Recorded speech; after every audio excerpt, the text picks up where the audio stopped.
Janasena party ప్రశ్నించే పార్టీగా పెట్టారు కళ్యాణ్ గారు. ఇప్పుడు ఎందుకు ప్రశ్నించట్లేదు? రాష్ట్రంలో చాలా అరాచకాలు జరుగుతున్నాయి. కానీ జనసేన మాత్రం మౌనంగా ఉంటుంది. ఎవరి కోసమైతే ప్రశ్నిస్తున్నా అని చెప్పారో పవన్ కళ్యాణ్ గారు ఏ విషయం మీద స్పందించట్లేదని అంటున్నారు. రాష్ట్రంలో అవినీతి రాజ్యం వెళ్తున్నప్పుడు మొట్టమొదటిగా వినపడిన గొంతు జనసేన గొంతు. పవన్ కళ్యాణ్ గారు జగన్మోహన్ రెడ్డి అనే ఒక వ్యక్తి అరాచకాలు చేసి దోపిడీలు అంటే ప్రజల్ని ఇబ్బంది పెడతా దాదాపు వేల కోట్ల రూపాయలు సంపాదించి అవినీతి సొమ్ముతో బయటకు వచ్చినటువంటి వ్యక్తి జగన్మోహన్ రెడ్డి. అలాంటి వ్యక్తిని అనేక సందర్భాల్లో జనసేన అధినేత పవన్ కళ్యాణ్ గారు ప్రశ్నించడం జరిగింది. అలాగే రాష్ట్రంలో ఉన్నటువంటి జన సైనికులు కూడా వైసీపీ మీద ప్రశ్నించడం జరిగింది. అంటే 2014లో పార్టీ పెట్టి కూటమికి సపోర్ట్ చేశారు. ఆయన పోటీ చేయకపోయినా కూటమికి సపోర్ట్ చేశారు. ఆ టైంలో 2014 నుంచి 2019 వరకు ఈ పీరియడ్ ఏదైతే ఉందో ఆ టైంలో కూటమిలోంచి బయటకు వచ్చి మీరు తప్పు చేస్తున్నారని చంద్రబాబు నాయుడు గారిని ప్రశ్నించారు. మరి అదే చంద్రబాబు నాయుడు గారితో మళ్ళీ ఎలా జతకట్టారు? అంటే వైఎస్ జగన్ గారిని ఎలా అయితే ప్రశ్నించారో తప్పు చేస్తున్నారని చెప్పి, అలాగే చంద్రబాబు నాయుడు గారిని కూడా ప్రశ్నించారు మీరు తప్పు చేస్తున్నారని చెప్పి. మళ్ళీ చంద్రబాబు నాయుడు గారితో ఎందుకు జతకట్టారు? 2019లో టీడీపీని ప్రశ్నించడం, వాళ్ళు చేస్తున్నటువంటి కొన్ని అవకతవకల మీద జనసేన అధినేత పవన్ కళ్యాణ్ గారు గొంతు వినిపించడం జరిగింది. అలాగే ఇప్పుడు రాష్ట్రంలో రాష్ట్ర అభివృద్ధి అవసరం ఉంది, యువతకి ఉపాధి అవకాశాలు కావాల్సిన సమయం ఇది. అలాగే రాజధాని లేని ప్రాంతంలో రాజధాని నిర్మాణం జరగాలంటే ఖచ్చితంగా ఒక అనుభవం ఉన్నటువంటి వ్యక్తి అవసరం ఉందని చెప్పని గుర్తించి టీడీపీకి మద్దతు పలకటం జరిగింది. అలాగే ఈరోజు మీరు అభివృద్ధి చూసుకుంటే రాజధాని ప్రాంతంలో శరవేగంగా పనులు జరుగుతున్నాయి. గతంలో వైసీపీ గవర్నమెంట్లో రాజధాని అనే అంశాన్నే వాళ్ళు పక్కన పెట్టడం జరిగింది. కానీ ఈరోజు మీరు ఒకసారి చూస్తే శరవేగంగా అభివృద్ధి జరుగుతుంది కదా. ఆ జరగటానికి ప్రధాన పాత్ర పోషించింది ఎవరు? పవన్ కళ్యాణ్ గారు, జనసేన పార్టీ. అంటే అప్పుడు ఆ అభివృద్ధి అనేది ఎక్కడ జరుగుతుంది? రాజధాని ఏమైనా నిర్మాణం జరుగుతుందా? కంపెనీస్ వస్తున్నాయి. ఏ కంపెనీస్ వస్తున్నాయి అంటారు? ఇప్పుడు అనేక కంపెనీలు వచ్చినాయి కదా.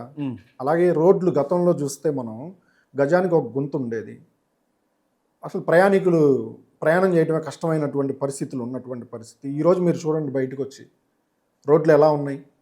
బ్రహ్మాండంగా రోడ్ల నిర్మాణం జరిగింది. అది అభివృద్ధి కాదా? ఉద్యోగ అవకాశాలు దొరుకుతున్నాయి. అది అభివృద్ధి కాదా? అభివృద్ధి అంటే ఏంది మీ ఉద్దేశంలో?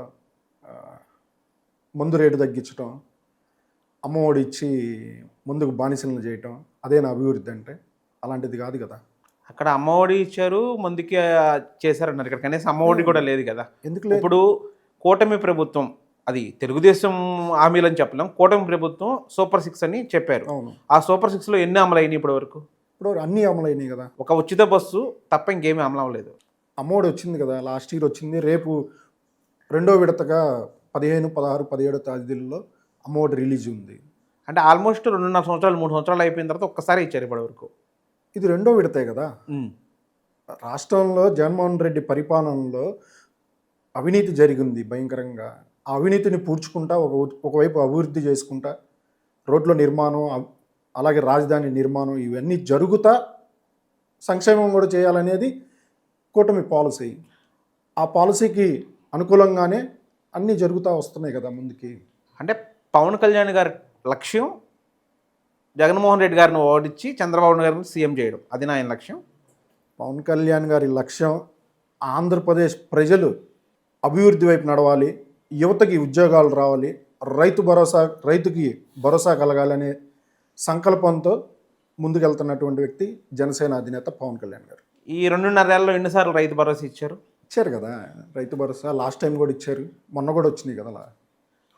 అంటే మామూలుగా వీళ్ళు చెప్తున్న ప్రకారం ఒక్కసారి రైతు భరోసా ఇచ్చారు, 2.5 సంవత్సరాలు అంటున్నారు. అంటే 15 సంవత్సరాలు కూటమిలోనే ఉంటాము, 15 సంవత్సరాలు చంద్రబాబు నాయుడు గారే మా నాయకుడు అని చెప్పి బహిరంగ ప్రకటిస్తున్నారు పవన్ కళ్యాణ్ గారు.